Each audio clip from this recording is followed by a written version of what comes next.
scris cu adresa lui de e-mail. Eu nu am vrut să-i schimb parola pentru că cum ar veni, mă gândeam, bă, n-ai cum să mi-l dai cadou și după aceea să mi-l iei înapoi. Iar ca să-i schimb parola unui cont de Facebook, îți trebuie acces și la adresa de e-mail pe care el o deține.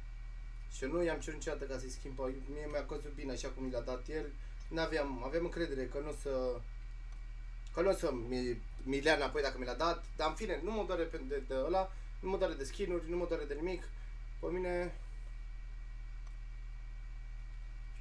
problema e că știi ce mă deranjează pe mine, pentru că sunt acolo niște jucători celebri la prieteni care niciun jucător din România n-ar avea cum să-i aibă, pentru că datorită caracterului jegos nu o să aibă așa celebrități la prieteni, cum e Old Boy, cum e Zeconvor, cum e Mock, care e prieten cu Athena, cum e Rintub, cum sunt ăștia străini care sunt legende în PUBG.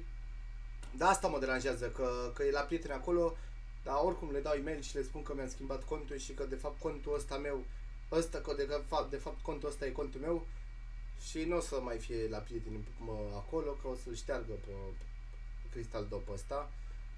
Dacă Flixerul mă anunța și îmi spunea, Alina, am nevoie de cont, îi susțin pe cei de la Top, ei au nevoie de contul ăsta pentru că oarecum tu ai fost în